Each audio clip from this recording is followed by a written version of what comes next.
again, these are just like industry chemicals that the water, this is my understanding, the water treatment industry adds to the water, to make sure that I think it's potable, really, is the end goal. I'm not going to read all of them, but like here's a nice smattering. Acetic acid, all types of aluminum, aluminum chloride, aluminum chlorohydrate, aluminum chlorohydrate polyalbanium chloride, aluminum hydroxychloride, aluminum sulfate. So if we're worried about aluminum, we might have a problem here. Amino trimethylene phosphonic acid, ammonia anhydrous, ammonium chloride, ammonium hydroxide, ammonium sulfate, ascorbic acid, and bentonite. Interesting. Just general blended coagulation chemicals, diethyleneditriamine penta, AC, dipotassium orthophosphate, different forms of iron, fluorosilicic acid. That's the one that we're talking about. Welcome to Influence to Death, your guide for navigating the wild world of wellness influencing. Hi, and welcome to Influence to Death. My name is Victoria Lafont. I'm Hannah Wright, and today it's just us, and we're going to talk about fluoride. We sure are. I also, always, we have master's degrees. We're MSs. Yes. Forget to say that. We are co-hosts every single time. Yes, yeah. This is I also was like, oh, we have to do housekeeping every time. Yeah. We forget where to tell people they can find us. So should we do that now? Yeah. Yeah. Okay. We are a podcast about the wild world of wellness influencing. So our goal is to, in a very balanced way, discuss trending topics in the world of wellness that are highly influenced. You can find us on Instagram at Influence to Death. Our main hub is Substack. So you can find us there. For $5 a month or up, you can become a subscribing member and you get an extra episode per month where we talk about some of the wackiest shit. Those episodes are really fun. It's like fun. The pressure's off. Yeah, it's very relaxed. I feel like, I mean, we're pretty relaxed anyways. Yeah, that's true. And then anywhere you get podcasts, Apple Podcasts, if you like us, leave a review. If you don't like us, leave a review. We actually have gotten some salty comments lately, and I have to say, happy to see it. We're not infallible. We're just two people. So let us know what you think. And in today's episode, I feel like for me, that's coming out more than ever because I'm like, I don't know, Hannah, how many hours have you read and researched? A bunch. I've learned more about fluoride than I mean, I knew very little before, and now I know a lot. I actually was talking to Tim Sharp yesterday. He sent me this paper that is going to probably be a very influencing paper for certain populations, but is highly dubious. And I called him immediately and I was like, I don't want to know anymore. I'm done learning things. Would you please? Ooh. Which paper is that? I'm excited. I'm a little hesitant to say. I'll tell you off mic. But my point was, please stop teaching me things. I'm full up. I don't need to know anymore. I'm just getting more and more confused at this point. Yeah. So Hannah has, in Hannah fashion, done a great job of organizing all of our ideas. Should we just dive in and start talking about this? And yeah, so I just want to say that there's so much more beyond what we're going to cover today. There's just not enough time to go into each little corner of fluoride and health. So we're just going to cover as much as we can. And I think all this information will be really useful for anyone who is interested in learning more about fluoride. I mean, fluoride has been controversial for a very long time. I think since it went into the public water supply in the 1940s, you can look up and see ladies in their lovely dresses and their hair done of the style of that time with signs, standing, protesting fluoride. So it's been this controversy for a really long time. But yet, if I'm being honest, I thought I knew about it, and now I'm like, oh, I don't really know enough and I need to learn more. And so if you're like me, you may not really have a good idea of what fluoride is and the health effects of fluoride beyond just kind of what you hear, the little snippets that you hear. And now with the MAHA movement, I know our last episode, we talked about MAHA with Kelsey Keener. We didn't talk about fluoride. We talked about farms and public health, but fluoride is a big part of their agenda. Yeah, that's all I'll say for now, but we can There's so talk much more here. about that. Yeah, I think Kelsey, there was a line that Kelsey said that I was like, damn, yeah, I haven't thought about it like that. But he's like, I think they're masters of the algorithm, which I think any persona that gains popularity has to be. It's like Dr. Sharp, right? I was talking to him yesterday. One of the smartest, most careful thinking, critically thinking. He's like trained himself to think in this like incredibly critical way. He's so humble about who he knows. Nobody knows who he is, right? I It's know. like, Yeah. but if, God, Huberman sends out a tweet about whatever he happens to be thinking about when he's, like making his smoothie, Yeah. like whatever, what does Huberman put in his smoothie? Rocks, right? It's like, then like everybody on planet Earth is going to be like, you should put rocks in your smoothie. So there has to be this like ability to, I don't even want to say for bad or good, but to like manipulate public perception in order to even get popular enough to have influence. Yeah. And so, yeah, they're good at it. Speaking of Huberman, I actually listened to some podcasts on fluoride because, again, like with the methylene blue, I did the same thing. I was just curious what was being said and how the message was getting out there. And he was one of the top ones that came up on my search. And it was like his overview of fluoride. I've never listened to his podcast before. I like had a hard time with it. It was like very, I don't know, I don't want to be mean. It was like boring to me. It wasn't like registering in my brain. I couldn't retain the information. So I just didn't wait listen to till the you whole see thing. him with his shirt off, Hannah, and then it won't be boring that's all anymore. I need. That's like the most famous video, or at least the one I'm most familiar with is, and it's like a joke in our house because my husband, he loves hiking and like for years and years wanted to like lead people on hikes and like have them do like kettlebell workouts on hikes and like carry kettlebells up mountains. So there's this like famous video of Huberman hiking with this kettlebell with his shirt off. And there's, like 20,000 comments of women being like, I'll do whatever you say, kettlebell daddy, whatever. Like, totally inappropriate moniker they gave him. Anyway, yeah, that's part of the reason I think why he's so popular. People don't like to think about that, but like if you look good, you get popular. Yeah. It's a lot easier. Wow. Okay, but he's boring. Yeah, you got to see him with the shirt off. That's the ticket. Okay, I'll try that next. Well, did he have a conclusion? Was he like pro? I actually didn't listen to the end. He was just kind of doing a little bit like what we do. It was just kind of like this man talking at me, and I was like, I don't want to like. I feel like that would register with some people, but like for me, it wasn't like doing it. And so, but he was basically just covering what is. Let's just talk about the facts about fluoride. Cool. We're going to try. It seemed very balanced. Awesome. The part that I listened to. That's great. Okay, good job, Huberman. Maybe you're more than a six pack. And he's like a neuroscientist, I think, is his he's training. An ophthalmologist, I think. Like he's an eye that's his specialty, is like neurology and eye health. Interesting. Okay, so yeah, that's why we picked this topic, is because it is one of the biggest talking points in the Maha movement. I have seen a few tweets, X's, what are they called now? That it's X, that RFK has put out about, getting fluoride out of the drinking supply. There are actually a few states. My understanding is that they have taken fluoride out of the water, Utah being one of those. I saw Kentucky is on the short list of states to get it out of the water. My husband and I are about to move there. That's personally interesting to me. So we just thought, well, maybe we can learn more. And I'm like you, Hannah, I feel like I've heard people talk about it for years. And there's so many ideas in my head every day where I'm like, is that actually true? Like, I don't know anymore. Yeah. So, okay, should we go through just some basic fluoride facts? Yeah, let's start there. Okay. Take it away. You can cut this out if you want to. Do you know it's the Addams Family where they send Wednesday and Pugsley to camp and they dress him up like a turkey? He's like, take it away. And he does this little turkey dance. Eat me. Okay. Andrew and I quote that to each other not infrequently. All right. So fluoride is the ionic form of fluorine, which is the 13th most abundant element in the Earth's crust. That's a fun, like 5th grade science fact. So you'll see fluorine. God, I used to have a chart of elements, like the how many ever, the periodic table. Yeah. That fluorine is on that chart, and then fluoride is the ionic form of that. Food sources are really interesting to look at.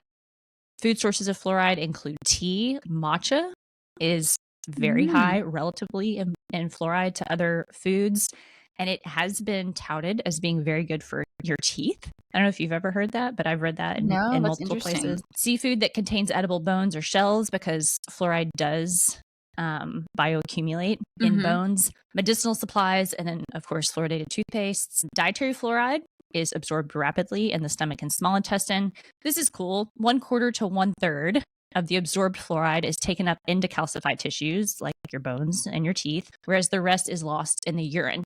And that's something that I'm sure you saw too in the papers you looked at, if you have altered kidney function, you have a buildup of many different types of compounds in your body that the kidneys will usually excrete. Fluoride is one of those. It mainly comes out via the kidneys versus the GI tract and feces. In bones and teeth, fluoride can displace hydroxyl ions from hydroxyapatite to produce fluoroapatite or fluorohydroxyapatite.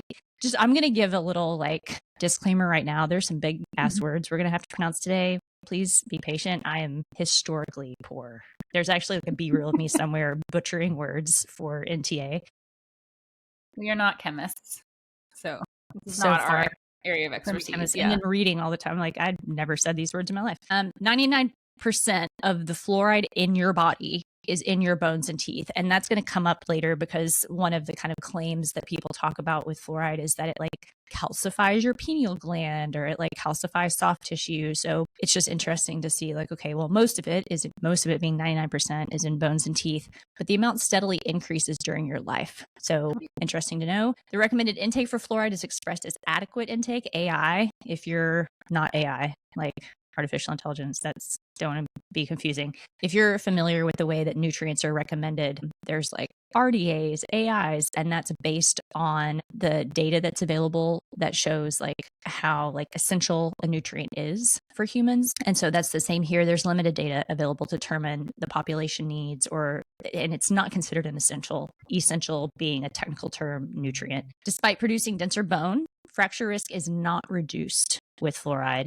There's actually some evidence that non-vertebral fractures may be increased, so fractures that aren't in the spine. The only known association with low fluoride intake is the risk of dental caries acting through both pre-eruptive and post-eruptive mechanisms. The American Dental Association supports fluoridation of drinking water, which we could probably guess. So those are just some basic facts. I think most people are familiar that there is fluoride in most drinking water. Just in talking to people about this topic, I have a client in California who I'm still close with, and I just happened to mention with her the other day, we were on the phone, that we were doing this episode. And she was like, oh, 2 of my siblings were born in a place without fluoridated water. 2 were born in a place with highly fluoridated water. And then her and her brother were born she was like, I think it's just, fluoridated, but it wasn't. She didn't have a lot of knowledge on it. And she was like, my mom always said that my 2 first siblings had such bad teeth because they were born in this area without fluoride in the water. And I was like, huh.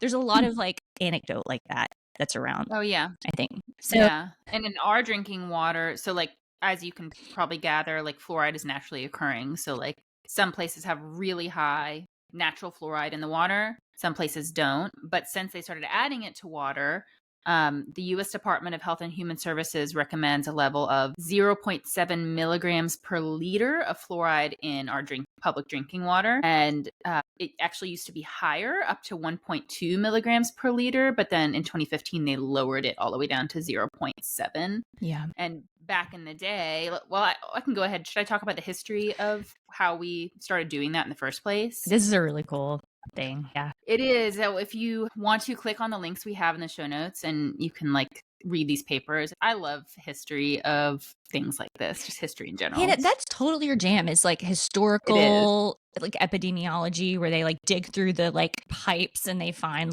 old H. pylori skeletons with blueberry fragments. Remember that study? That's how they figured out that. Oh, that's right. That blueberries could kill H. pylori. Yeah, and it was, I don't know what the name of that. It's a medical anthropologist, maybe is what it is. Historical anthropologist. So. Medical anthropology. Yeah. That's your jam. So fascinating. Yeah. So here in the United States, where the fluoride, where we the origins of adding fluoride to water, synthetic fluoride, it was observed that there was something going on in certain areas where they did have higher, what they would later figure out was fluoride in the water. By the 1980s, dentists in Colorado areas with high natural fluoride noticed that the native community there, some of the people had brown stains and mottling on their teeth, and they called it Colorado brown stain. And I think initially, I'm guessing they were like, oh shit, these teeth are really bad. But then they realized that the people wherever the stain was the greatest had the highest resistance to dental caries or cavities. I also just think that's the funniest name ever. Colorado brown stain. Yeah. So what that is actually called, the real name is fluorosis, and that is still something that can happen. It happens when you're exposed to higher amounts of fluoride when you're a child. Like the risk, I think, is greatest between ages 3 and 8 when your enamel is forming. Mm-hmm. And so eventually they realized that that was from fluoride from like their well water, and they would switch people to a different water source like a spring, and then it would go away or not develop. So they figured out that what was going on was the fluoride in the water. And some places just have really high amounts naturally. More than Sure. 23 countries in the world are endemic fluoride areas, where approximately 100 million people are suffering from dental fluorosis. It's been shown that 40% of the population has developmental enamel defects, and 20% have fluorosis characterized by diffused opacities that are mainly mild. I don't really know what that means. Yeah, I'm gonna be you can honest. see it. Like sometimes it's like I've just looked at pictures where it's like there's like Where it's like white. light, Yeah, there's the like white spot. spots. Mm-hmm. And I've met people who have that. Like several of my adult friends have those, and they always said it was from fluoride when they were a kid. And I honestly didn't know what that meant until now. And now I'm like, oh, okay. So it could have been maybe they had a combined intake that was just too much, like from getting the varnish at the dentist to using fluoride toothpaste to fluoride in their drinking water. And then, Yeah. so that's something I want to kind of touch on is like, how can we control and understand how much each person is actually getting? If it is in public water supply, that's adding to your total daily amount. And if you're getting all these other exposures, and if you drink a lot of water, could you be ingesting like way more fluoride than they're planning on you ingesting? They're like, oh, this is a safe amount, but what does that really mean for each individual? There's one paper I saw where they were like athletes, like people who do manual labor, they're gonna drink more water. More So water. yeah, and I want to come Yeah. back to this, Hannah, like in my mind, just like put a pin in it. Like all these people that have fluorosis, if they've done epi studies on them to see like, do they have reduced IQ and intelligence, which is something we're going to touch on. Like, what are they? Do they just have like hyper strong teeth? Like, what Yeah. else? So, but we don't. I know we're not there yet, but I'm just like, Yeah.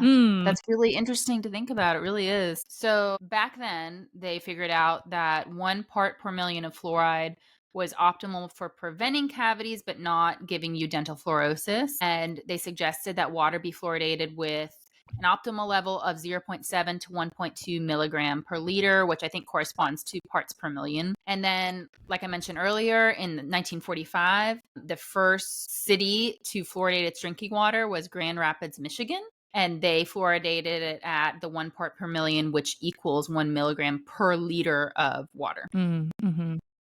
And now fluoride is used worldwide for the same reason that we use it here in the US for dental health. To make people dumber. So, okay, we are going there.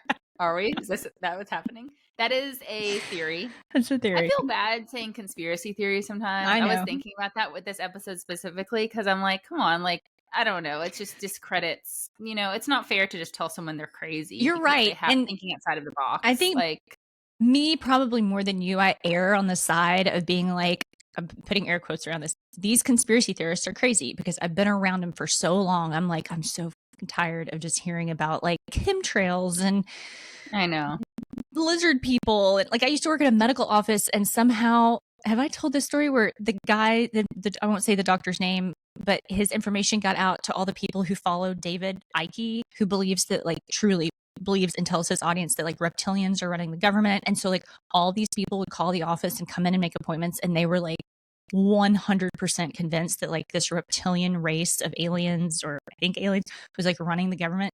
It's like, I guess there's grades of conspiracy theories. Yes, but like once you're around it enough, you're like on. But yeah, I know. I also agree with you that it is disrespectful. It's like some of those conspiracy theories turned out to be legit. Yeah. Especially around public health. It's like, it's always good to ask questions. Like, come on. That's why we're here. Like, you have to question what people are telling you, what the authorities are telling you. I think that's really important. I agree. Yeah. So like I said, fluoride is used worldwide, but not all countries do fluoridate their water supply. That may be because some places have naturally high levels of fluoride, and they actually have to remove fluoride from the water because it's so high. I think there's some places in Italy where it's like, it would be 30 milligrams per liter or something like insanely high if they didn't take it out. And then some countries add fluoride in other ways. In Thailand, they fluoridate milk that they give to preschool and elementary children. And then in Switzerland, they fluoridate their table salt, which is kind of interesting. I also wanted to point out, because you mentioned in the beginning that with the MAHA movement, a lot of places in the US are actually starting to already take fluoride out of their public water supply. Yeah. Back in 2011 in Canada, in Calgary, Canada, they did remove fluoride from their public water. And now in 2025, they're adding it back in because of the increased rate of cavities during that period. Yeah. So we have that linked if you want to read it. I thought that was interesting just to note. And then also in, under the history bullet, our ancestors, whoever they were, like wherever, The they had lizard people, fluoride. the alien. Yeah. Well, probably not them because I don't think they're from Earth, right? Yeah. But archaeological digs can show us that they did have fluoride in their bones and teeth. Humans were exposed to fluorine, I guess. Is that right? The correct way to say it? Fluoride, I think, is the mineral. Yeah. Yeah. But this was obviously naturally occurring and not synthetic because, as we wanted to point out, fluoride used in our water today is synthetic. It's, I guess, it's like created. It's not from naturally occurring. Yeah. Is that the right way to say it? Girl, okay. So maybe should we talk about the chemistry call-in? We had to call a friend. What TV show was that? Like I know what you're talking about. I don't remember. You hit the buzzer and anyway, I hit the buzzer and I was like, we need a chemist. Please, somebody come in and explain this. A lot of times on for instance, I looked at the state of Indiana, the state of Kentucky, these different state websites describing their water treatment. They talk about fluoride being this naturally occurring mineral in rock. And it is this naturally occurring mineral in rock. But it is also an element. A form is an element. A form is naturally occurring in rock. And then there's a form that is synthetically derived, I guess is the way you would say it. It's kind of hard because it's at the end of the day, everything goes back to it came out of the earth. But it's been created in this way. A process of industry. Yes. Okay. So not like they're going to the rocks and digging at the fluoride and breaking it up and then putting it in the water. They're taking byproducts from industry. So I just want to say before you start this was really hard for you to find, to figure this out. Yeah, I think partly just because it's not my field. It's somebody who's a chemist or somebody who's in water treatment would be like, oh yeah, it's just blah blah blah blah. But for me, I'm just a health nerd that is interested in learning more.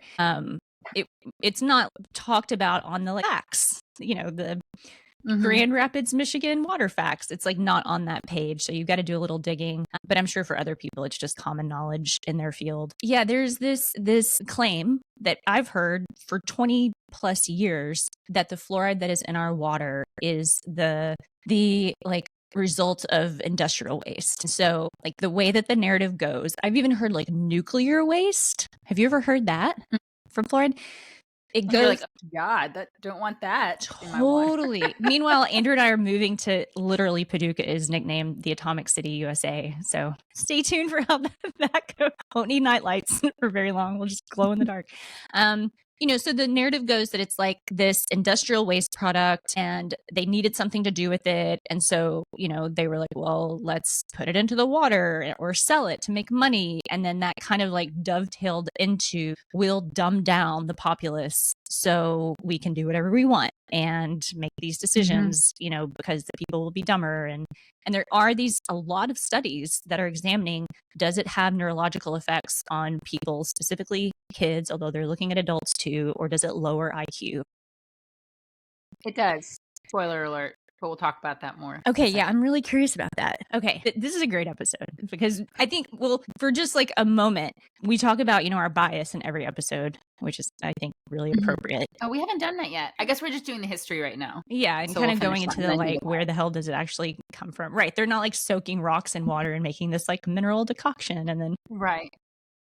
Hand pouring it into the water supply in every city. But I think with this one, it's normally I feel myself really drawn to one side or the other of a topic, or I feel I have a stand. And with this, I really just feel I have no idea if I am pro or con. Yeah. It's a big question mark for me. So, and then in the context of everything that's happening, we're going to talk about that. What is the magnitude of effect on your health from fluoridated water versus you're going to hear the list of everything else that is intentionally added to water for good reason. There's logical reasons why it's added to water. It's and it doesn't have a positive health effect. It's not there to help our health. I don't know, Hannah, what is your... I know, that's how I feel too. It's I feel like I'm more confused than I was originally, but possibly now erring more on the side of caution around fluoride, at least as far as like how you're exposed to it. So I actually have used, I have a 5-year-old and Mm-hmm. we have avoided fluoridated water intentionally since he was a baby, by filtering it out.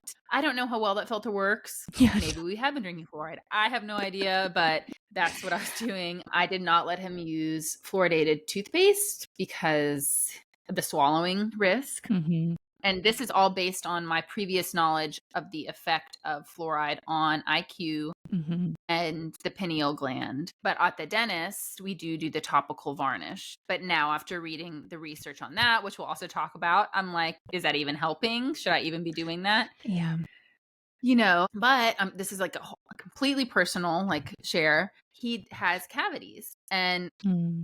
so when he went to his first dentist checkup at 2, they said he had cavities, and I was shocked. And I said, I mean, I physically, my face was just like, what? And they were like, yeah, you shouldn't be giving him like sugary candy. And I was like, he's never had sugar Mm-hmm. ever. He's never had juice. He's never, and I think they didn't believe me, which Yeah. of course I was just like, God damn it. Like, are you serious? And I can just imagine you're not a trad wife, but you're like going through all of the steps of like grinding the chocolate by hand, adding the honey, and Yeah, pureeing all his ground beef, like yeah. sauteing the ground beef and pureeing it for him and giving him raw egg, not raw egg yolks, but like egg, boiled egg yolks and all the stuff. But with us, what it ended up being is that he had some problem with his gag reflex for the first like 2.5 years of his life. Mm. So once he started solids at 6 months, he would vomit pretty much every meal. Yeah. Because if it wasn't completely smooth and there was any kind of surprise, anything like seed or like a tiny bit of fibrous stuff, and it touched the back of his tongue, instead of just kind of like gagging and spitting it out, he would just projectile vomit. Oh my God, So Hannah. that was like a huge part of it. Yes. So we couldn't do baby led weaning or anything like that because everything had to be smooth. There could be no surprises with his food. It was super stressful. It's a whole other thing. I like how you call it a surprise. I'm like, yeah, that's a surprise, dude. So because of all of that, it eroded the enamel on the back of his front teeth and his far back ones. Yeah. And so that's where he had the cavities, where everywhere where it was hitting, stomach acid was hitting every single day for like 2 years. So he had cavities there. And I don't think it has, because of our personal situation, I don't think it had anything to do with like fluoride being in the mix. Yeah. And now he's had no new cavities. His teeth are great. Good. And I still don't use fluoride. I use hydroxyapatite. So we can talk about it at the end. But anyways, now I'm like, I don't know, the same. Like my mind is all like mixed up because this is way more information than I thought we would find on fluoride. Like I had no idea how complex it is at all. Which I think is the exact reason why we and people who are more educated than us on this topic need to be having public discussions about this, because I'll tell you what's not going to explain it is a fucking tweet. That is not going to explain the situation. It's not going to even skim the surface. I mean, maybe somebody is talented enough to like write it all out in how many ever characters or less, but this topic is so heavily influenced that there needs to be like, the adults in the room need to get together and like really come up with what's best. And I think I want to reiterate just again, like, because I keep seeing this come up in like comments that people put on our post or like in emails that we get, where I can feel there's this tug. They have been listening to media, podcasts, news stories for so long where people don't state their bias that they just assume. I think people just assume when they're like hearing a voice from their headphones that that person has examined their bias and they're like speaking at you from this balanced standpoint. And that is the furthest thing from the truth. So just to like reiterate that, like the reason we talk about our biases is so that you actually know, hey, we're two people. We have, these experiences, these inputs, this knowledge that is informing what we say. We're actually telling you. And other people have those too. We all do. But if they're not saying it up front, you're just going to have to like figure it out yourself. And you really need to think about that before you buy whatever they're trying to sell you, is the bottom line.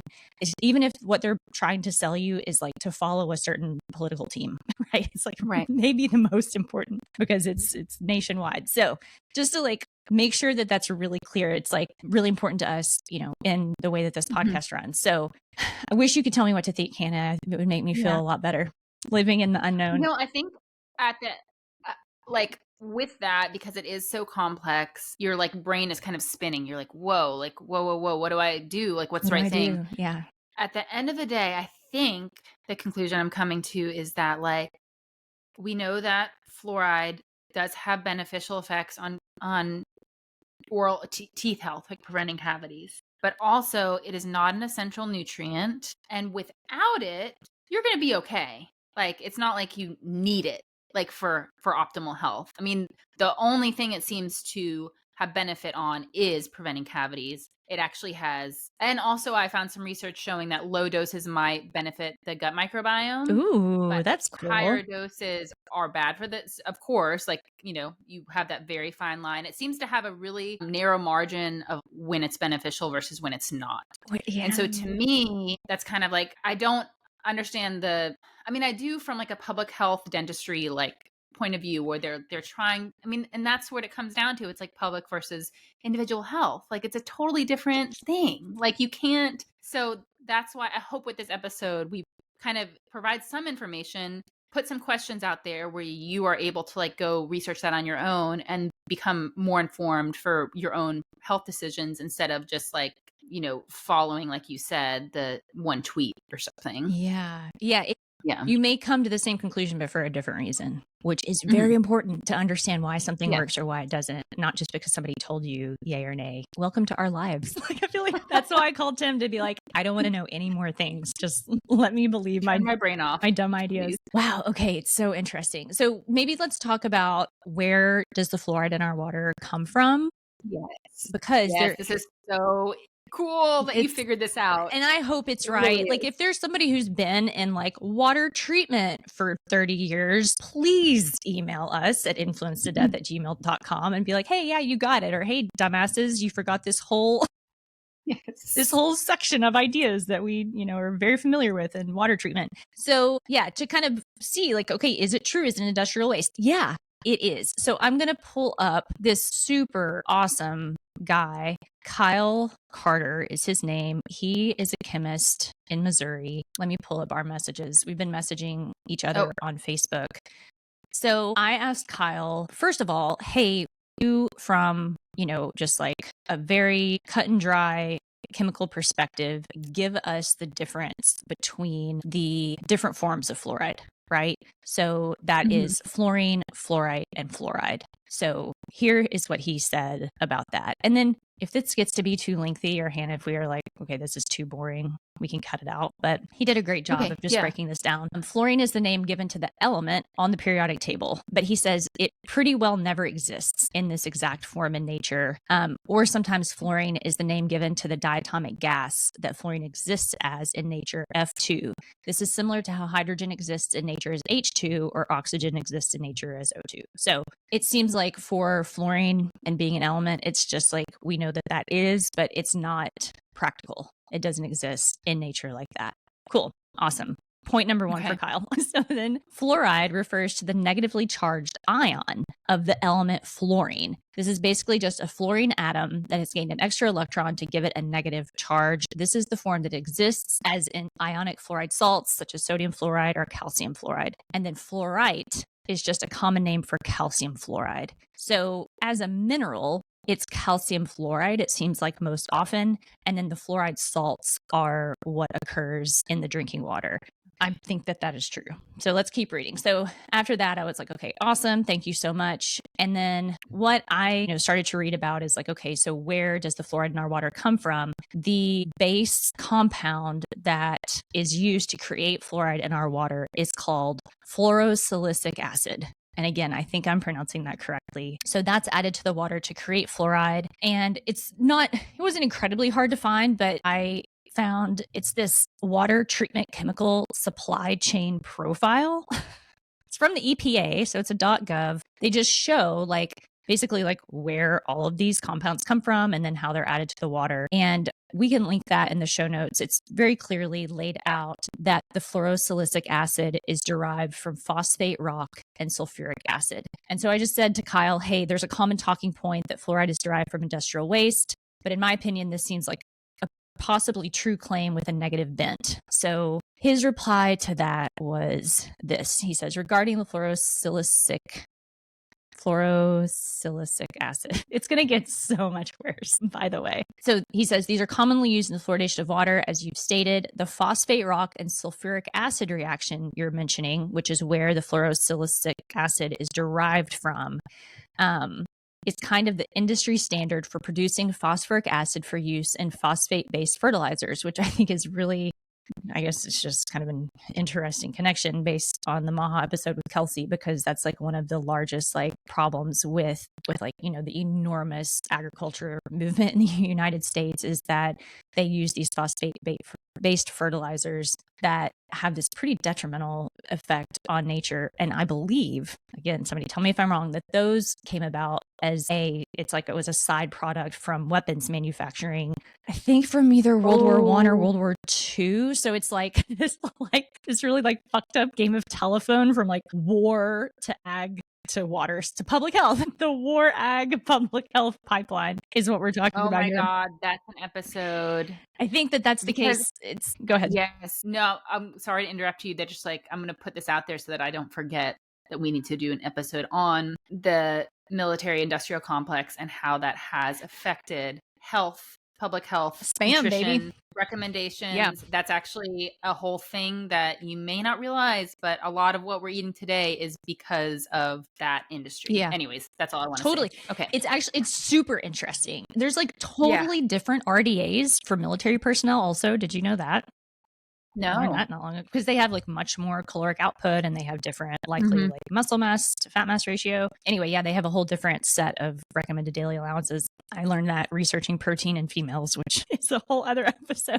So anyway, so yes, it comes from phosphate-based fertilizer production.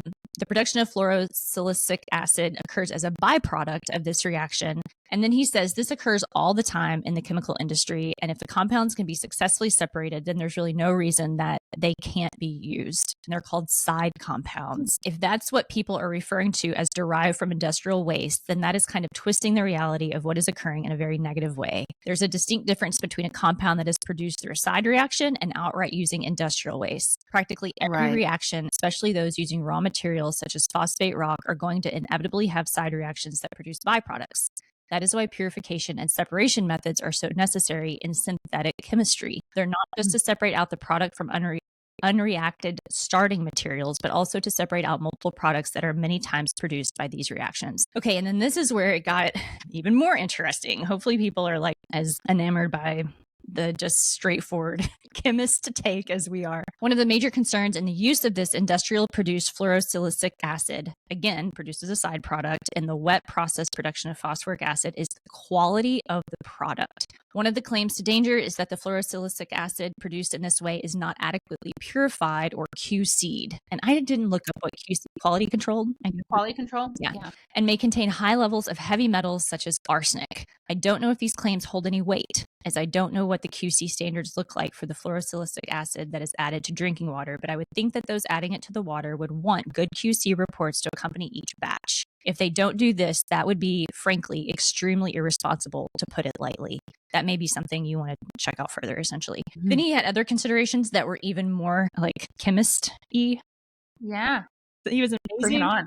Anyway, Kyle Carter, please let us mail you a check. I don't know, like however we can pay you back, take you out for dinner. He just laid it out like very black and white. And I will say, I appreciate the frank, like, here is what isness of scientists like that. Like one of my oldest friends is a chemical engineer, and he's just like, here is what a fatty acid is. There's no like health effect. He's just like, here's what it is from a chemical perspective. Like, God bless you. I love So it. from there, it's like, okay, well, it is from industrial waste. It's a side product, apparently, is what it's called in the industry. And so I just started poking around to be like, well, how is it quality controlled? So there's, I guess, a couple different agencies that they ensure the quality of the different chemicals that are added to water.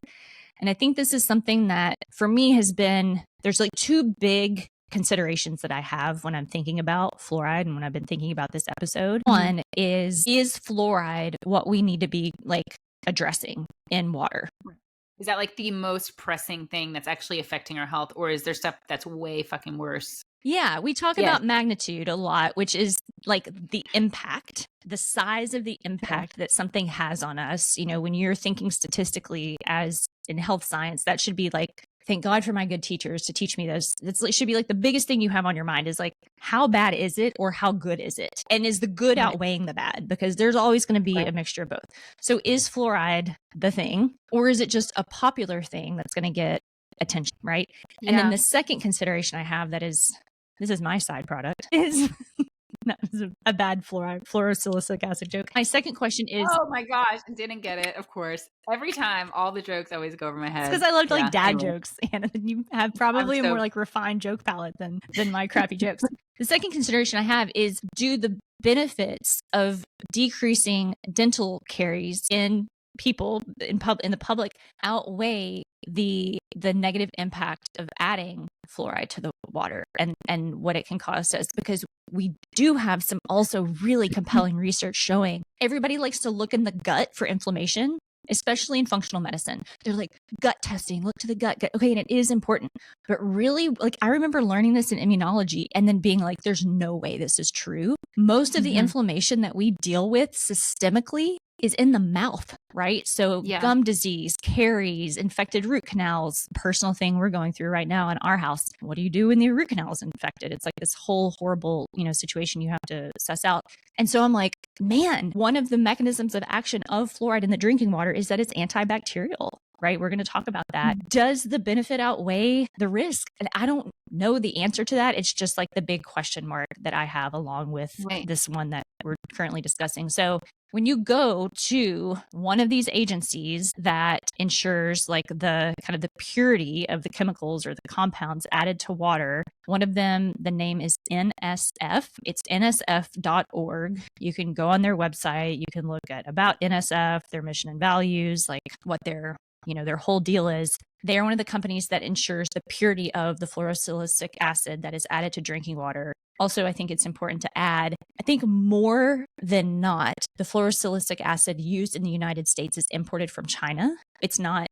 Interesting. We make it here, and you can even see a map. I like really went down a rabbit hole here because I was like, if there's a fluorosilicic acid like factory near me in Boston, I was like, Andrew and I could just drive out there for the weekend. I could like call them and ask if I could interview somebody. We could play around disc golf and come home. This could happen. And there is actually one nearby, but the majority of it that's used in the United States drinking water supply is from China. I don't know, like, is all of that purity tested when it gets to the United States? Question mark. I have no idea, but one of the companies that does ensure purity is NSF. And so you can go on their website. We can put this again in the show notes. Their whole deal, their public health and safety organization. So they have this search page for NSF certified drinking water treatment chemicals. So these are chemicals that are purposefully added to the water for all kinds of reasons. Fluorosilicic acid being one of those. Should I share my screen and show this? Yeah, okay. Share the screen. So if you're watching this on Substack, you can actually see this, because we're also going to talk about things that are not intentionally added to the water supply, but are contaminants and toxicants in the water that have serious health effects that are kind of just like not being talked about with the whole, like, Maha's focusing on fluoride, but like there's a bunch of really bad stuff in the water and it's getting worse. So we'll talk about that. But this is stuff that is intentionally added to the water for a purpose. But also, I don't know Holy what shit. these things do to your health. Like So when you're on this page, I don't think it'll reflect when I do the drop downs, as we're filming, but like you can search by manufacturer, trade name, chemical name. So just be interesting. Again, these are just like industry chemicals that the water this is my understanding, the water treatment industry adds to the water, to make sure that I think it's potable, really, is the end goal. Like you can drink it. It's not going to kill you. So it's in alphabetical order. I'm not going to read all of them, but like here's a nice smattering. Acetic acid, all types of aluminum, aluminum chloride, aluminum chlorohydrate, aluminum chlorohydrate polyalbanium chloride, aluminum hydroxychloride, aluminum sulfate. So if we're worried about aluminum, we might have a problem here. Amino trimethylene phosphonic acid, ammonia anhydrous, ammonium chloride, ammonium hydroxide, ammonium sulfate. Here's some more natural ones: ascorbic acid and bentonite. Interesting. Just general blended coagulation chemicals. I'm going to keep skipping down. Diethyleneditriamine penta, AC, dipotassium orthophosphate, different forms of iron, fluorosilicic acid. That's the one that we're talking about. Hemipotassium phosphate, hydrochloric acid. That's the one that we're familiar with. We give that as a supplement sometimes. We got a whole episode on it. Added to the water. Different forms of magnesium, different forms of manganese, miscellaneous chemical products. It goes on and on and on and on and on. Okay, so then there's a product function tab. And the reason that these are added is elucidated here. They're algicides, antifoamers, antioxidants, bactericides, biological substrate, chloramination, so to chlorinate the water, coagulation, flocculation. We're going to need Kyle to give us some definitions on that. Corrosion and scale control, corrosion control, dechlorination. If you chlorinate and then dechlorinate, or maybe if there's too much naturally occurring chlorine. Descaler, disinfection, oxidation. Again, it goes drilling fluid in case, you need to drill. It needs to be safe, right? So they test the purity. Again, this goes on and on and on and on and on. So okay, this might be, sorry. No, this might be a good time to mention that in the United States, the way we operate, I might need your help with this, Vic, as far as precaution around potential negative health outcomes for an additive, could be a food additive, could be all these things that are in the water, is different than other places. So we kind of like will put stuff in the water, put stuff in the food until like there's enough evidence to show that it's really harmful, and then be like, oh, oops, shouldn't have done that. I mean, we see that all the time with like things that become outlawed. Like last time we mentioned triclosan, which is an antibacterial agent. Right. It took a while before there was enough evidence to show that it's actually really bad for you. And so they banned it in most things except for toothpaste, weirdly. Because of the lobbyists, is what I remember. I mean, that's why. Colgate lobbied. Right. Yeah. Yeah. So a lot of other places operate on the precautionary principle, which means like we're going to be rational and think that this potentially could have a negative health outcome. So we have to prove that it's safe before we're going to use it. Right. Whereas here, it's like we have to prove that it's not safe before we're going to take it away from public consumption. But until then, you can use it freely. It's fine. So with all of these things in the water, I would love to learn more about those. I know nothing about any of those, and to see like studies on them in environmental science. Like, do we have any, like, what's the evidence? What do we have here? I mean, there's, Anyways. That's also my general understanding of the precautionary principle versus like burden of proof is on us. Yeah. Thank you that's what it's called. And I think again, like that is really like highlighted. Do you remember a couple of years ago, this man sued Monsanto over claims that he had gotten sick from the glyphosate from Roundup, and he won that case, and it was like this crazy surprising win, because Monsanto, so wheelbarrowed out, like a yeah. football team's worth of lawyers. And yeah, it's regulated differently in the United States than it is in some other countries. You know who knows more about this than I do is I used to work at NTA with Meredith Kinzelsider, and she was so clear about like, there's some subtleties, but like by and large, I think that's the case. Yeah. So yeah, that's what else is there on purpose. And this company, NSF,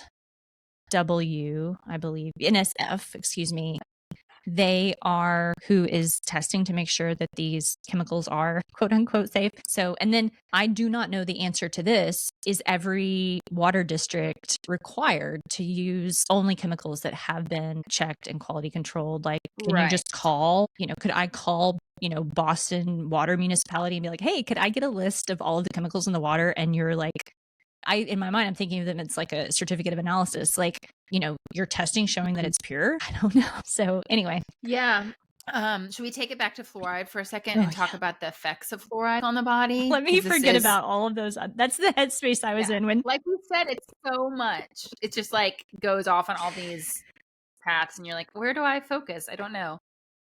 Yeah, So let's go this back. is just an overview of the systemic effects of fluoride exposure from your drinking water, from your toothpaste, from whatever, however you're getting it in. The first like main concern that people have, and myself included, is the effect of fluoride on the pineal gland. Now, we had an episode on melatonin with Dr. Deanna Minnick, and she talks about that. So if you're interested in why the pineal gland is important, definitely go back and listen to that episode. But the pineal gland is a gland outside of the blood-brain barrier, and its main function is controlling or regulating your sleep-wake cycle. So it's kind of like your master clock, of your body, which could sound like it's not that big a deal, but it actually is extremely important for all kinds of things, for metabolic health, for gut health, for mental health, for disease risk, for longevity, for cognitive health, all kinds of things. So you want a healthy pineal gland. It produces melatonin, I guess is what it's mainly known for, and melatonin regulates your sleep cycle. Also, on the episode with Dr. Minnick, we learned that your gut actually produces something like 400 times more melatonin than the pineal gland. So you do produce melatonin in other places, but I can't recall if that plays more of a role in regulating your appetite and hunger like cues and your motility than it does your sleep cycle. I'm not sure. And just to know, like, melatonin too it's like arguably the strongest antioxidant available. It does way more than put you to sleep. It's really has many functions, and she's done a lot of research on that, and go back and listen to that episode if you're interested. It's so cool. It is, But based on most of the research, the pineal gland is kind of sensitive to fluoride because it has a lot of blood vessels. It's outside the blood-brain barrier, so it's not protected. And so it's possible that it can kind of like accumulate fluoride and also calcium. And it kind of, both of those things, because of the way fluoride acts, it like calcifies the pineal gland. That's like the worry. Right. And some researchers think that it could be the most fluoride saturated organ of the human body. Now, in the beginning, Vic, you mentioned that 99% of fluoride that we ingest actually goes into your hard tissues, like your bones. Yeah. So now I'm really curious how much of that is making it into soft tissues, because there is some science showing that it can make its way to soft tissues, the pineal gland, but also the placenta, your like ligaments, your tendons, and even your aorta. I linked a study here if you want to learn more about that, but I don't know the percentage that makes it to those tissues. If so much is going to your bones, how much is going into the soft tissues? So something they talked about in this paper is that it's probably like kind of like a backup, like an excess. So like if like an overflow, I guess. Right. The overflow wouldn't go to your bones, it would go to the soft tissues in your body. Do you think this is complete conjecture? So I'm like, I'm going to say it, but you should not take this as truth. This is a question I have. When people have calcification in their cardiovascular system, like you get a calcium score to understand cardiovascular disease risk. Right. Normally that's associated with inflammation. Like if there's like irritation, it's good just to kind of like, when you think inflammation, think like irritation. Sometimes it's good. We need to be like kind of irritated to help our immune system heal our body. But then like long term, that's problematic.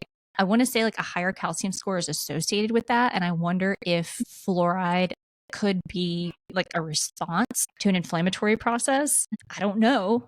So some people might be more susceptible to having it deposited. Yeah, maybe. Yeah, that's really interesting. Another thing they said is that they weren't sure if like a hypothesis they had was that like when we talk about things being calcified, could it be fluoride like initiating that? I'm guessing maybe causing inflammation, and then calcification also occurs from calcium. I don't know. They don't know. I mean, it is like you said, it's a question. Like what's happening? What is that a possibility? Yeah. But we do know that that fluoride can accumulate in the pineal gland. And pineal calcification is associated with less REM sleep, less sleep efficiency, more daytime sleepiness. And this is assumed to be because of the way it affects melatonin output, although I want to highlight that there are no human studies yet that look directly at fluoride intake and melatonin production in humans, only in animals. That's so So we don't responsible know of a you.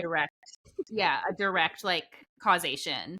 This is okay. Yeah. Just want to be clear about that. But it is something to be aware of because there have been studies done on fluoride exposure and sleep.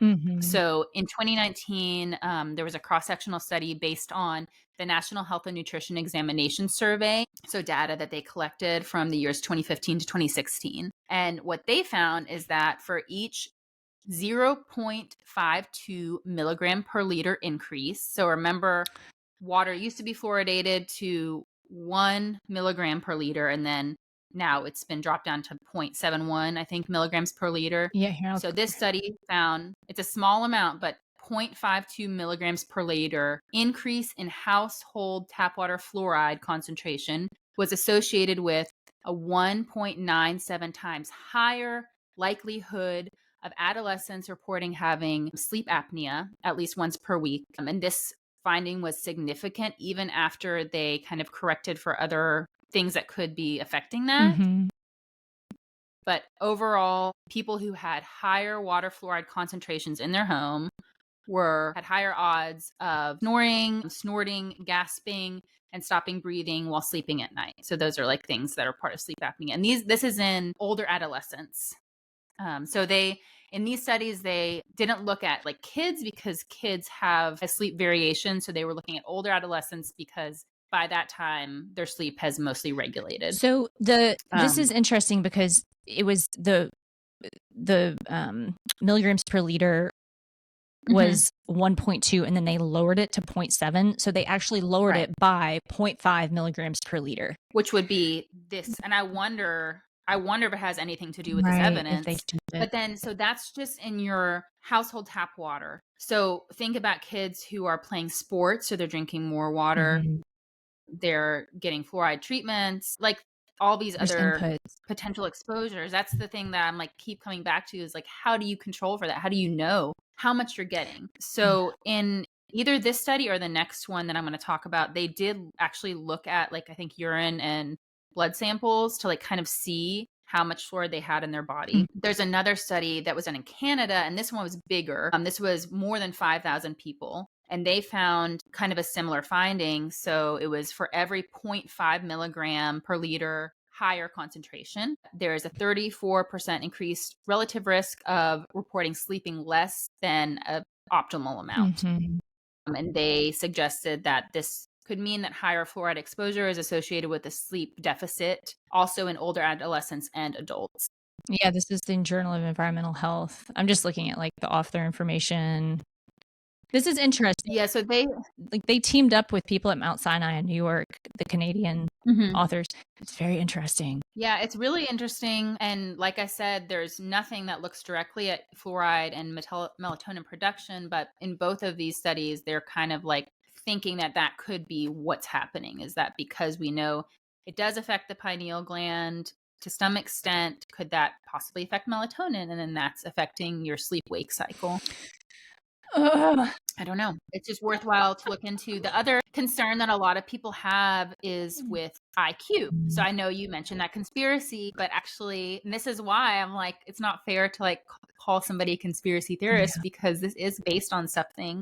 There is research that looks at cognition and IQ in kids who have fluoride, and it's kind of similar where it's like there's that margin of safety where like a little bit seems to be okay, but then when you pass a threshold, and this one was more than 1.5 milligrams of fluoride per liter. So really, again, that 0.5 milligram per liter difference, is associated with a lower IQ in children. So, God, I wonder like what the mechanism is. Is that the I don't know. That's what I didn't get a chance to look into that. I was curious. I do want to highlight that in this assessment, they said that It's important to note that there's insufficient data to determine if the low fluoride level of 0.7 milligram per liter, which is currently what they have it at in the United States, has a negative effect on children's IQ.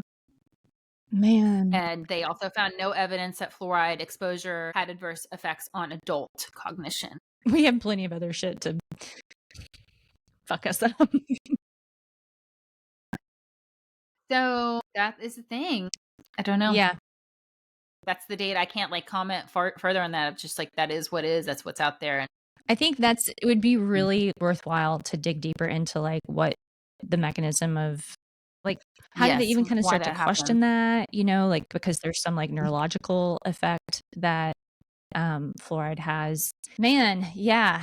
I don't want to like scare people because so I mentioned listening to podcasts to prepare for this. Let's really one scare I listened to. Yeah, you want to be freaked out? Listen closely. Okay, so yeah. We were going to play actually a clip from this because I was listening and it was so, what's the word for this? Fear? Outlandish. Monger? Yeah. Like outlandish, yes. It's on the Wellness Mama podcast. She's interviewing a doctor, I think of dentistry. And it seems pretty clear to me that he has a bias against fluoride. He makes this one comment on topical fluoride and children dying. Should we play it? Yeah. And y'all can listen. As I mentioned earlier, you can brush with anything, really, to strip the plaque off the teeth. But the hydroxyapatite toothpaste are the most exciting. Try it. Yeah, I guess most people have never heard a dentist say before, you can brush with anything. I know I got programmed early of like toothpaste looks a certain way, it comes out of a tube, it tastes a certain way, has to foam a certain way. And if we don't use it twice a day, then our teeth will fall out. Like I definitely had that. And then when I read the work of Weston A. Price and others, I was like, oh, and there's also a huge dietary component, for instance. There's a nutrient component that a lot of us don't understand. What about in-office fluoride treatments? Because I have some friends who don't use fluoride toothpaste. They filter it out of their water, but they seemingly are convinced by their dentist twice a year that their kids need to have this treatment on their teeth and that the risk is minimal because it's a short-term exposure. Yeah, I'm heavily against that, strongly against any kind of fluoride varnish or any fluoride treatments at all. It's very harmful, Katie. I mean, if a child is to swallow some of that, it can ultimately kill them, but it'll definitely have a very negative effect quite quickly. So no fluoride varnishes, no fluoride treatment. Okay, what the fuck? I listened to that and I was like, what? Yeah. It can kill them. That's so intense. And it was just kind of dropped in there. And then they continue. There's no like asking him to elaborate or what do you mean? Talk more about that. Very serious claim. So this is the kind of stuff that I hate. And if I was a mom, I am a mom, listening to that podcast and knowing nothing about fluoride, it's like immediately no. Like I'm like, no fluoride, no, terrifying. Dude, that's the reason why people think functional clinicians are absolute bozos. And I hate that shit. Right. I get more mad at that, and I don't know why, than I do the shitty care that can come from conventional medicine. I hate it. Yeah. It's so irresponsible. Yeah. It really is. It's irresponsible. You can't say that kind of stuff just like flippantly and not. So, okay. I listened to that. I was like, oh my God, am I missing this? Like, is this a thing? Surely, if this was a thing, they would not be doing topical fluoride at the dentist because that is way too high a risk. Okay. So I couldn't find a lot at all to back this. Yeah. Back it. I found a 1991 review of 87 cases of fluoride toxicity in kids. One child did die, but it was from eating an unknown amount of fluoride-based insecticide in their home, I'm guessing. It could have been the fluoride or the other stuff. I don't really know what else it contains. It's awful. I know that does happen. Yeah. Kids can ingest things that are toxic in the home. But otherwise, children who ingested up to 8.4 milligrams per kilogram of elemental fluoride in dental products had mild and self-limiting symptoms, mostly gastrointestinal. Mm-hmm. So I was like, oh, okay, I can breathe. This isn't as like scary, as lethal, I guess, as I thought from just hearing that clip on the podcast. Mm-hmm. So I thought, where is he getting this? It has to be from somewhere, right? Like you wouldn't just like say that. So I found an article from 1979 in the New York Times. And trigger warning, the article, if you read it, it talks about child death. But it is a case from a child who was at the dentist and they applied the varnish. And they say what happened is that the hygienist was not paying attention and she didn't rinse his mouth out and he swallowed all of it and it was lethal. Mm-hmm. I couldn't really find any information on like how concentrated that solution was. Mhm. And if it's the same concentration that we use today, or if she like was totally screwed up and gave him like an adult form or the wrong kind or like way too much. Mhm. Because everything that I found basically typing into Google, like mortality risk from fluoride varnish in children, it basically says that even if they swallow it, they might have the GI side effects potentially, but as far as it being lethal, doesn't seem to be concerned now. Mhm. So that's all I could find on it. I don't know. I can understand why parents still would be like, I'm not messing around with that. Yeah. Like if there's any, Any chance. grain of chance, like, but I don't know. I hear stuff like that and it's like, dude, come on. Yeah. You can't, that's wrong to, and then you kind of discredit everything else they're saying. So like he had great information, you brush your teeth with anything, just get the plaque off, like support your oral microbiome, like all that's great info. But then you drop this one like horrible Mhm. thing in there and I don't trust you anymore. You said that.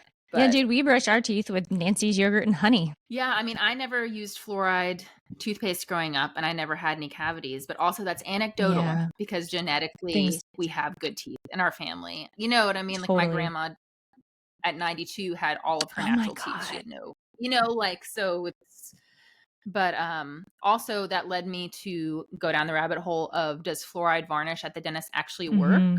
Because if you're a parent taking your kid to the dentist, I don't want to say they're pushy with the fluoride, but they Yeah, are. they're a little pushy, Like yeah. they are. They kind of like, if you deny it and you don't want it, they kind of like are like, oh, you're one of those people, those conspiracy theorist people.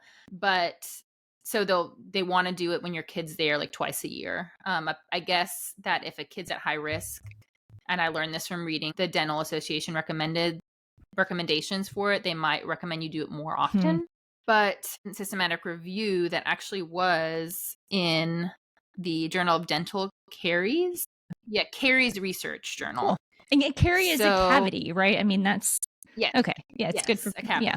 So like a Journal of Cavities Research for dentists. This was a systematic review and meta-analysis, which is like a pretty high quality type of research. So they said that they concluded that fluoride varnish had a modest and uncertain anti-cavity effect in preschoolers. At the individual level, kids who got fluoride varnish only had a 12% reduction in cavities compared to those who didn't get the varnish. And then the kids that got the varnish might still get new cavities. So they said that this is kind of a modest benefit. And is it even worth it to have, you know what I mean? To have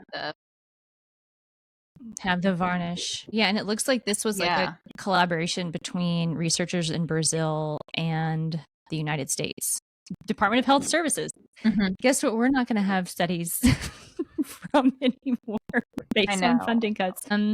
Yeah, it's very interesting. I mean, that's how I've always just kind of like, I've like categorized fluoride as this like topical helper for the like hardness of teeth and preventing cavities. Varnish is just for kids, right? Like when I go to the dentist, I know they use like fluoride toothpaste in my mouth when they clean my teeth. I'm assuming it's fluoridated, but there's no varnish that they've ever offered me as an adult. I guess so. I mean, I think they do it in some adults. Maybe it depends on like how old you are and they stop eventually or something. And they said varnish, maybe it's whatever like topical thing they put on the kid and then they're like rinse it out, or no, they just leave it on there at our dentist.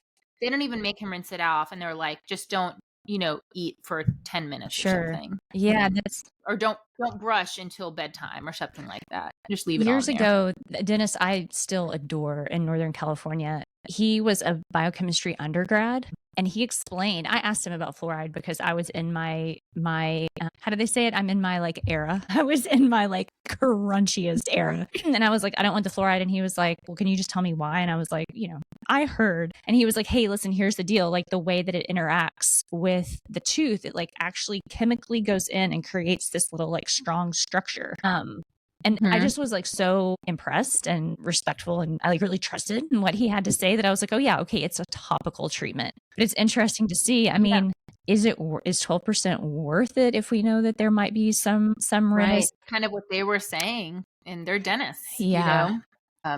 So I think like we're obviously, by the way, science is always changing. Right. It's never going to be like absolute. And that's the whole point. So, we started off with putting 1 milligram per liter in the water. And then we're like, oh, we need to drop it to 0.7 and, Yeah. consider like potential risks. I do think it's important to like also understand that there's other things that are really important for prevention of cavities. Totally. You mentioned like the oral microbiome. And I didn't know this, but the oral microbiome is second to the gut in diversity and number of bacteria, fungi, viruses, and protozoa. So it has a huge community in there, and you need all of those good microbes. Just like in your gut, you can develop oral dysbiosis where it shifts and you have more opportunistic or pathogenic microbes versus good ones. And you can support that. This is kind of similar to how you support your gut microbiome with like your diet. Like, what are you feeding them? What you're eating? The foods you're eating, those bacteria are breaking it down and producing like beneficial metabolites, I guess, to protect you.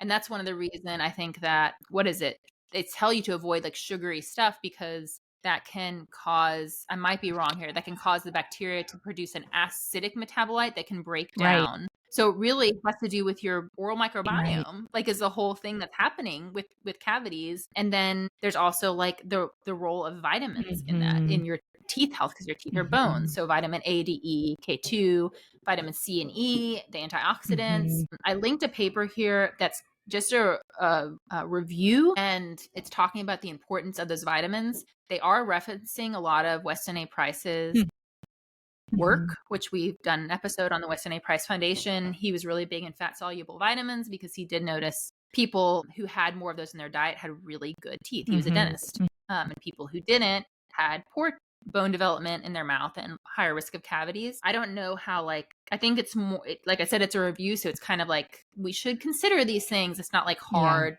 bench science.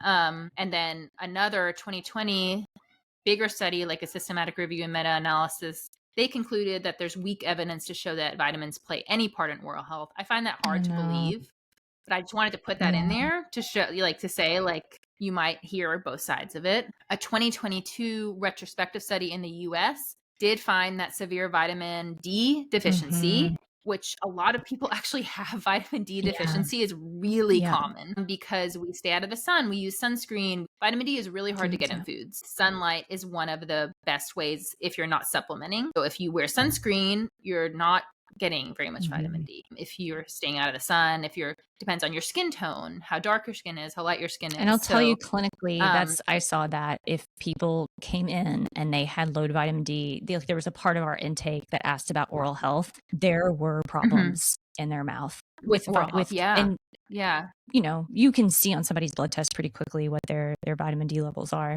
It's like people run that. Yeah, it's so easy to test. And you can get it up with supplements or sunlight exposure and vitamin D foods. So in this, they found that deficiency doubled the risk of dental caries, which I guess are cavities, with an odds ratio of 2.261, which is actually, that's really strong. And then other things influenced it as well. A higher BMI, low socioeconomic status increased the risk. There's probably multiple reasons why that is. It's not just because of how much money you make. It's your lack of resources. And that's the question. It's okay, so you and I and so many people, it's they are aware and getting, the kid, the nutrients, and us ourselves, and everybody, the nutrients, and doing all these things. It's from a public health standpoint, I understand, add the fluoride to the water to keep, on average, we have this curve. It's most people healthier in their mouth. From an individual health standpoint, I'm I don't want to drink it. Well, I know. It sucks. To me, it kind of brings back to this feeling that I remember I had when I started to have animals. Anybody else has had animal husbandry? It's different than animals in the wild. You have to deworm them. You have to vaccinate them. They will get sick and die. It's messed up, because they're in this small area. They're more prone to disease. There's more competition for resources. We are animals in the cage now. We just are. And the people who have access to more resources can take care of themselves better. And so they're probably well, I don't want to mess with the whatever intervention might carry some amount of risk, because to me, it doesn't matter. But to the people as a whole, or people who don't have the resources, they do need those interventions. I'm not even the one going to school for public health. I feel like more and more, Right. I'm like, I get it, but it also takes some trust in the powers that be. And personally, my bias runs where I'm like, I don't trust them as far as I could throw them. I trust the ideas. Yeah. I trust people individually, but bureaucracy, I don't trust my health with that. So, No. man, it's a rock and a hard place. It is. And the whole like fluoride, getting fluoride out, that being the whole MAHA thing, it's, I feel like, really similar to what we were talking about with food dyes versus like them taking, them going after food dyes versus taking farm to school programs out and cutting those. It's like, that doesn't make any sense. And I think Kelsey Keener in that episode made a good point. He's like, it's like you're dangling this carrot, this like one thing, which is like the food dyes or the fluoride in the water to distract people, and then doing all this other stuff. It's just a distraction. It's like, or we're going to placate you and like say, oh, we'll do this, but we're also going to do this stuff. Don't worry about that. Because like we were talking about, there's all kinds of other stuff in the water. And right now it's the greatest like rollback in environmental regulations ever. So like that means we're going to have more byproducts from mining, like heavy metals like lead and cadmium are going to be potentially getting into the water supply. PFAS, perfluorinated alkyl, good luck. and PFAS, the forever chemicals that are, have risks for cancer and endocrine disruption. Those regulations are changing. And so those can be in the water supply too. We're going to link, or we did link in the show notes, where you can check your tap water. The Environmental Working Group has a tap water resource where you put your zip code in and you can see like what might be in your water. And, it's easy to say you need to get a water filter. Not everybody can do that. I will say that Consumer Labs did a report on water filters. That's awesome, because I'm always like, to date, I have no idea if the filter that we're getting is doing shit. Okay. Yeah. So what I took away from what they did is that you don't always need like this really expensive water filter, because that's like a big thing in like the crunchy or like functional wellness community is like, the Berkey filter, the who knows what it is now. And they're always really expensive and inaccessible to a lot of people. But the Brita filter that you get at Target, I think works just as well. I'll put those an episode on the show notes for people. Yes. Yeah, because there was only one that actually leached plastic into the water, like the container, because they're always hard plastic, right? Which a lot of times is pretty stable, I think. But like there's of course concern about plastics leaching, and there was only one of the ones they tested that did leach plastic, so that would be like the one to avoid for sure. But once I read that, I went and got a pure, it's like PUR filter. Yeah. Kind of like a Brita filter, and you get it. It's like $20. It's a water jug. The replacements you change every 2 months. They're like, I don't know, $10 to $20, or you can get the coupon. So it's significantly less than like a $600 fancy water, or like the under sink, which is like $2,000. And there's problems like that come with that, because like, let's say it's reverse osmosis. I farmed for a long time and we RO'd our water, and I'll tell you what, there's nothing in that water. It's like there's no minerals. There's problems with that, because you don't want that. Yeah. So I don't know. Now I'm like, this is making my brain like spin out of control, because this is just so much to think about. I feel like we covered everything we had in our document, even though I know we could go off way more, and maybe we'll get someone who knows listening and wants to come on and talk to us about this. That would be like the effect of fluoride on cognition and like what's happening there. Or just somebody who works in water treatment. Like I would love just a regular, person who doesn't have a dog in the fight to be like, here's what this looks like in real time at like a municipal water treatment facility. That would be so cool, you know? Yeah. I do believe like at the heart, like no one's trying to necessarily hurt you, like public health is its own thing. And we do have to make these, like they have to make these big decisions based on like averages and like kind of what they think could be best, but knowing there are like risks. And when we released Jeff Futch's episode, I feel like he explained that really well, and that'll be coming up soon, talking about like, can you trust scientists? Yeah, I think like are they before this episode, people will get that one, so they may have listened to it already. Yeah. I wish we had a better takeaway. Now you're just as confused as we are. You're welcome. Please Leave us a review if you enjoyed this episode. Let us know. She's gonna be like, give us a "Fuck star. you." Thanks for nothing. Tell us how much you hate us. Always here to confuse you more. Hey, That's and we're a insensitive. year old. I think that's worth celebrating. I haven't posted anything on our, like our platforms about that, but we started this in June of 2024, and our deal was like, okay, we're going to publish 2 episodes per month, and then we upped that to the extra episode for subscribers. This is our 33rd or 4th. We're starting to be real podcasters, Hannah. I know. Yeah. And we have we've reached over 12,000. Oh my God. downloads. Now I think we're over 13,000. Let's look. So thank you, everyone listening. That's amazing. Totally. And keep giving us feedback. And if you are a subject matter expert, please tell us, because we sure as shit aren't. We're just like trying to explore this in a way that's balanced and like hopefully bias conscious.